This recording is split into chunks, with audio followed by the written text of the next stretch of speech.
The 2023 fantasy football season is approaching soon, and it's never too early to strategize for your redraft leagues. Don't worry, I'm here to help.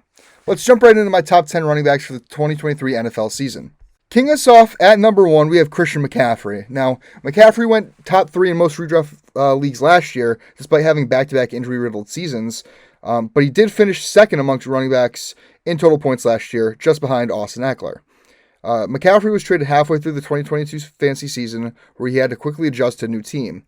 McCaffrey's production heavily increased from that point forward. The 49ers used McCaffrey all over the field throughout the season and should again this season.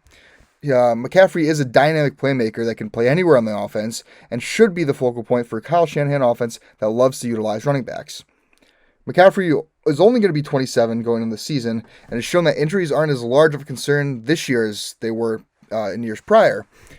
Between the highly efficient offense that Shanahan runs and the complements McCaffrey has in George Kittle and Deebo Samuel, it'll be difficult to game plan for this 49ers offense.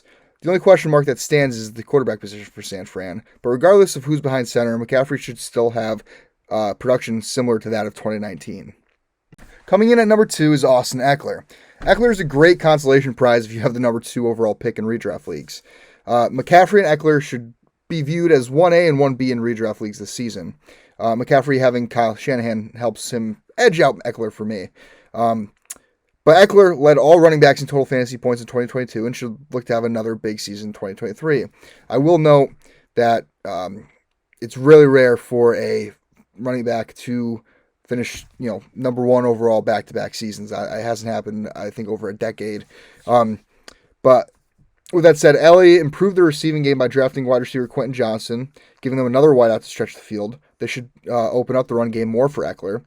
And I don't think having 3 viable wide receivers is going to threaten Ekeler's receiving production, as I still think he sees at least 3 to 4 targets a game. And there were rumors floating around that Ekeler wanted to trade, but those have simmered down, and Ekeler is set to play out the last year of his contract.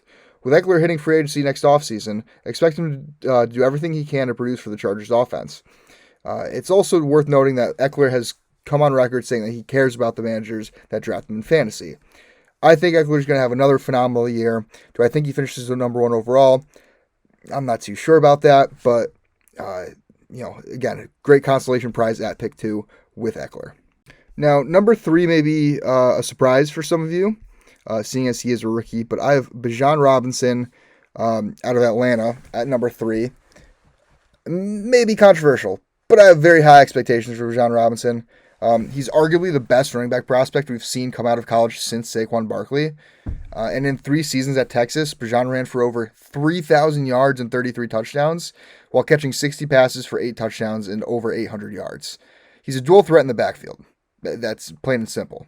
Atlanta didn't take Bijan in the top 10 just to not utilize him. He should be viewed as the bell cow back behind a great offensive line. A great offensive line that, in fact, allowed in 2022 Tyler Algier and Cordarrelle Patterson to combine for over 1,700 rushing yards and 11 touchdowns on the ground. Now, take that and imagine what a projected superstar workhorse back can produce with those touches in that offense. I think Bijan Robinson is going to come out, and this is a little bit of a hunch, but I think he's going to come out and he has potential to finish as the number 1 overall running back this season. Here at number 4, we have Josh Jacobs. Jacobs finished 2023 as the 3rd highest total fantasy points among all running backs, putting him right behind CMC and Ekeler. And Jacobs was utilized very heavily in a somewhat mediocre Vegas offense. With the departure of Derek Carr, Vegas signed Jimmy Garoppolo, whose health is up in the air. The Raiders have a huge question mark at quarterback. They should put a larger emphasis on the run game for this offense. Now, this could be hit or miss because a lack of a passing game may affect the run game. Defenders may stack the box more. But I'm going to look at this as more of a benefit. And Jacobs is still pretty young. He's only 25, ripe age of 25, and he's continued to develop his game as a running back, where he is now more versatile than he was at Alabama.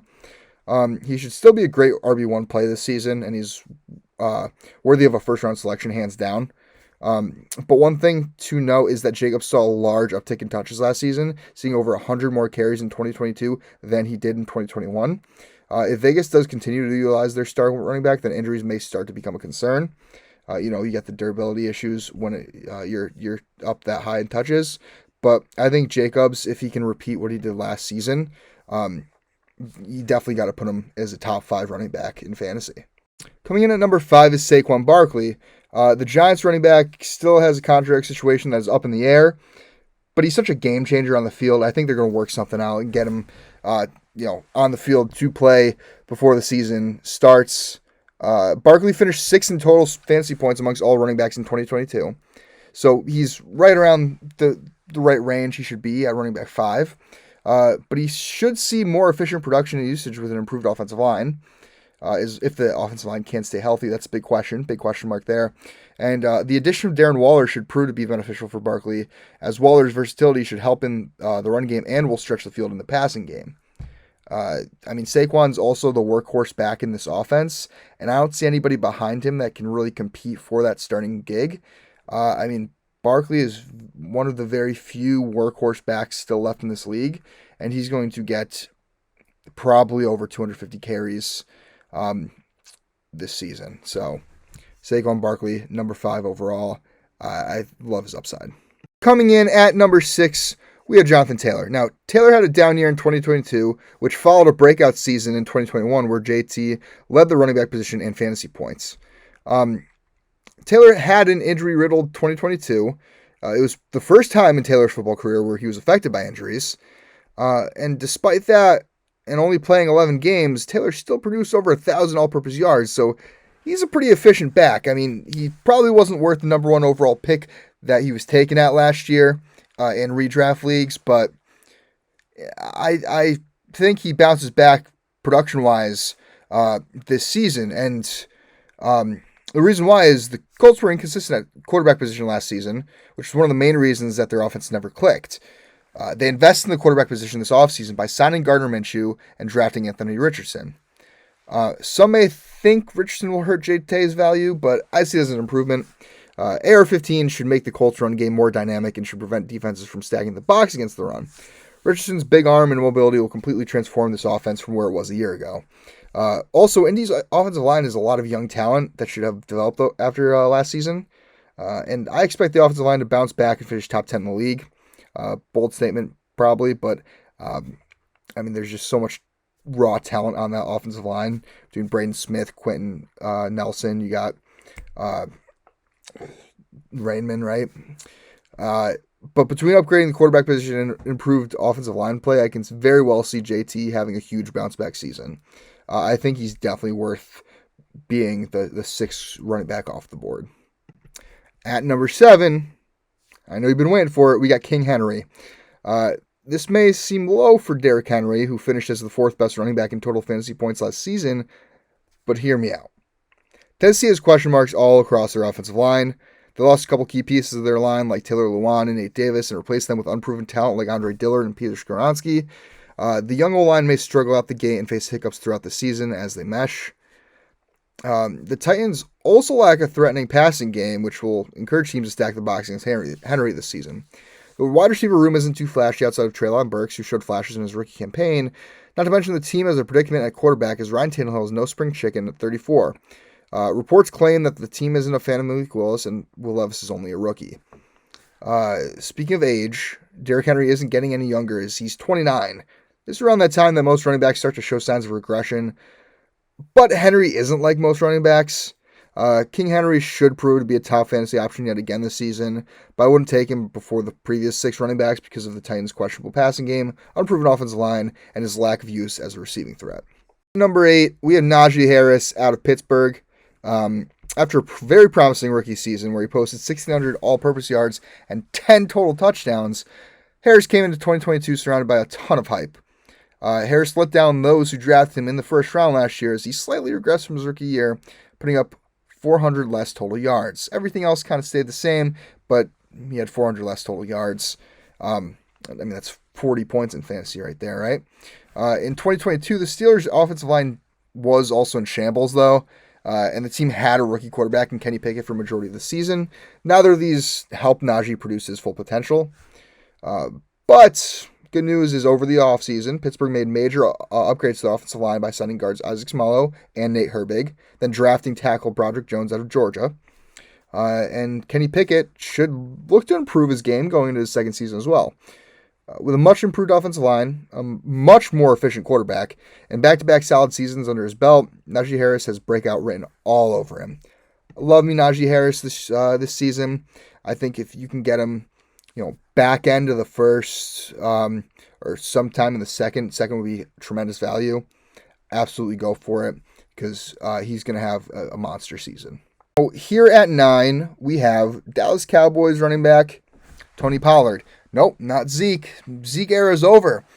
He was cut a while ago, but prior to his devastating leg injury in 2022, Tony Pollard was capitalizing on his opportunity to show the Dallas Cowboys that he can be a lead back. Despite only starting 4 games last year, Pollard put up over 1,000 yards and 9 touchdowns on the ground, while adding 39 catches for 371 yards and 3 more touchdowns receiving.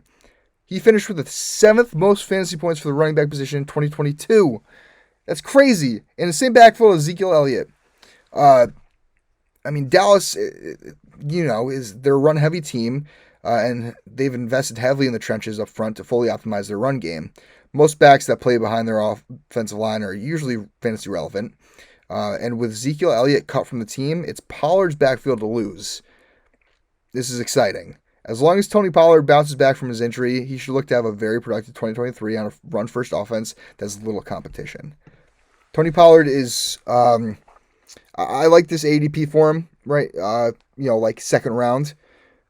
Maybe sneak him into the first. Depends what your redraft league values, but again, he's a Dallas Cowboys running back. He's going to be fantasy relevant. Now, finally, at number 10, this might surprise some of you, I have Ramondre Stevenson from the New England Patriots. Now, Stevenson had a very solid year rushing in 2022, putting up over 1,000 yards and 5 touchdowns on the ground. But receiving ability makes Stevenson stand out a little more. Last year, he only had 400 yards and a touchdown through the air, but he did that off of 69 receptions. Yeah, 69. But almost 70 receptions. That's crazy for a running back. That's 70 points right there. He's a key focal point in this New England offense that loves to dump the ball off to running backs. And although New England tends to deploy several backs, the team doesn't have any running backs that are even close to being as talented as Ramondre. Look at their depth chart. Pierre Strong, Ty Montgomery, those are the guys in the depth chart behind Ramondre. None of them are even coming close to competing with him for touches. Many will think this is too high for Stevenson, but I expect Stevenson to erupt in 2023 as long as he is the main back in New England, which clear as day he will be. And that concludes my top 10 fantasy running backs going into 2023 fantasy football season. Like the video, if you liked it, make sure to comment. I'm sure you will if there's somebody too high, too low, somebody I didn't even mention. I did create fantasy football rankings for each position. Positional rankings are done. I will slowly release those throughout the summer. Subscribe if you haven't already. Hit that notifications bell. You know what to do. And in the meantime, stay cool.